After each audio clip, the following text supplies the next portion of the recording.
I have spent at least 30 hours working on a roof, trying to figure out how to teach you how to build this roof. And I'm at a loss. Okay, here's where we finished up with the last video. We got all the ceilings in, um, these little 1 foot high chipboard walls to create the trays, and over this window, we got extended the walls in for these dormers and aligned these two walls together and adjusted thicknesses and things like that. Okay, so this is where we finished. Um, and I am going to close that one because I don't want to mess it up. All right, let's see. Where should I start?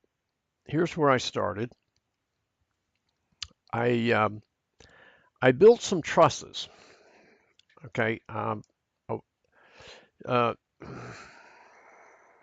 Revit has an add-in that you can get that will um, model trusses for you. I don't have it installed on this computer. Well, I don't know. Maybe that's it. Yeah, yeah.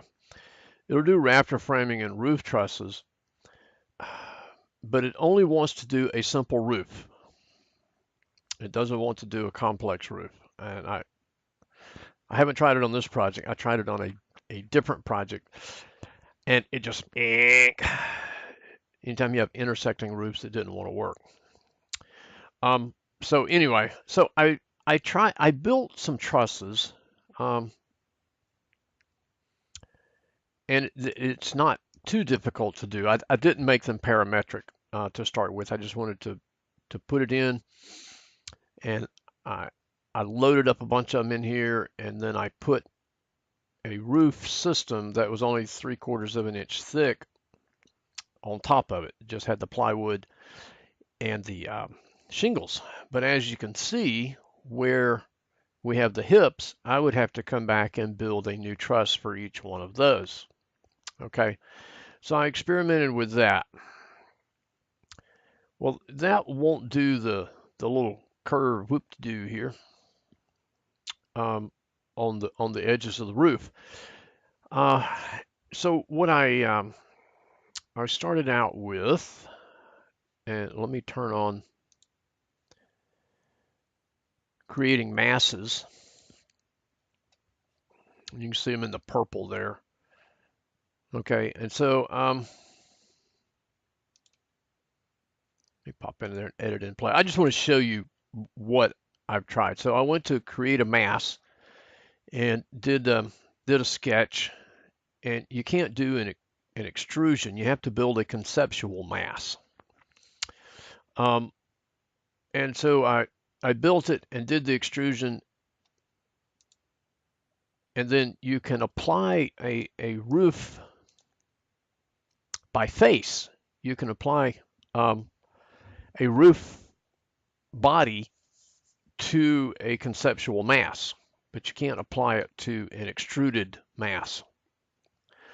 Okay, which meant that thing would only go out like an extrusion. Okay,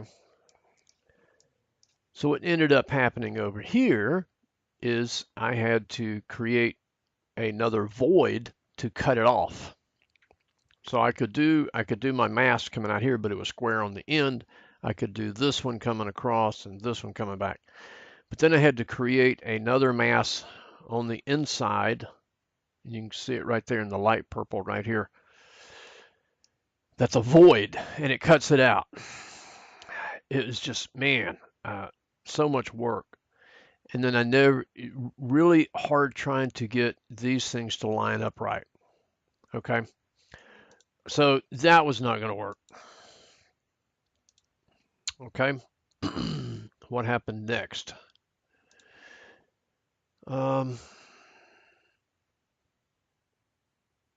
So what I did next is I came back into just to create a conceptual mass of the roof itself as a model, and I sketched the entire thing. And then you have to do another sketch, which is on this plane right here, that is the void that goes back through there and cuts that side out. Okay, well, it leaves the inside as a solid. Of course, you can always turn it off when you get into your model. And so I did that.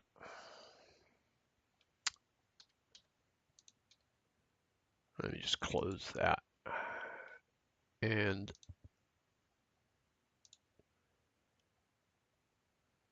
here's where I brought it in. And you can see it blends a little bit better. You know, it's not perfect because I've got a mask for this piece here and then a mask for this roof. And after I got it built, I realized it's supposed to have a hip on the front also. So that was not working. Okay. It's just, man, so tedious. And you can see I didn't make any changes. This is still the same stuff I had going on before, but I had made this one. And then I came back and cut out the inside, and man, it was just so bloody much work. And things just were not, they just weren't working. It's just really, really complex, and it was taking way too much time to get the little whoop-de-doos in. And they wouldn't line up with each other. Okay, so it's just, I mean, even though the sketches are identical, the dimensions are identical, they just would not line up with each other. So I said, okay, trash that. So here's what we're doing. Typical roof, no little radius swoop-de-swoops on it. And it's still hard enough. This one you can do just from the plans, okay? And let me go to look at that. The overhang, I went 1.5 overhang, extend into wall to core. Okay, so that's, most of our plans show that. And I did it 1.5 except for up here on the stone walls, which is like 1.2.5, something like that. I haven't modified those two, but you're just gonna have to look at it, and you may not be able to use those. Okay, so you can do this roof first. Okay, it has I ended up with a base offset of 1.7 and 27/32 because you put it in at 0, get your slopes in right, and of course I created a roof system. Just copied one that was in there and used 2x4 trusses, which are 3.5 inches, 3/4 or half-inch plywood for roof decking, and then a 1/4 inch thick for shingles. Okay, and so you can do that one, and it'll work okay. So if you don't trust my measurements, and you know that's fine. You can put it in at 0 and then go to a section view and measure from top of wall plate down to the bottom of the roof edge, because the way our design is, the bottom edge of the truss is the top of the ceiling level, top of plate. Okay, so that one's easy enough to do alone. I did the same with this one. Okay, let me just show you on it real quick. I've been going back and forth, back and forth. Okay, so do this one to start with, based on your walls, all the way around. Don't do this yet. Just keep it straight across. And I did 1.5 overhang on all of them, the same height, 1.7 and 27/32. Okay, and I've been saying no to all of these because I want to do that myself. Okay, and so that gets this in. We've got an issue here at the back because this is a 10-12 slope. This is a 14-12 slope. These are not going to match up. I cannot make them match up. You can do a plate height offset, but you can't go down. You can only go up. And so when I tried making this one 0 and making these go up, it just, God, there must be some wizard somewhere that understands how to do this stuff. Okay, so you can get those two roofs in. Then I did this roof, let me, I'm going to hide both of these.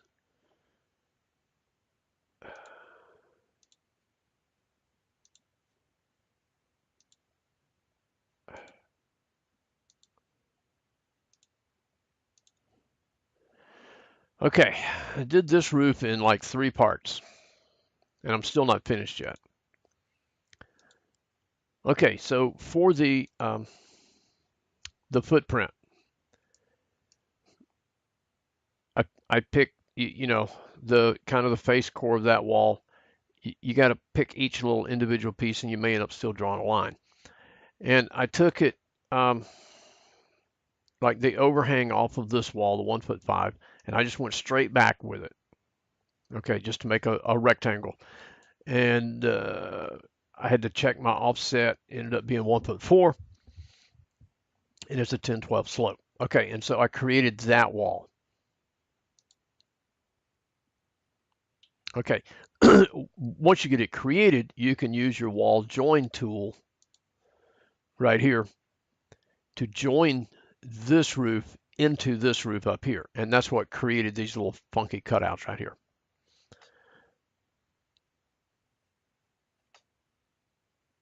I'm curious how long my video has been playing. 11 minutes. Okay, I'm gonna pause and then come back with a second video.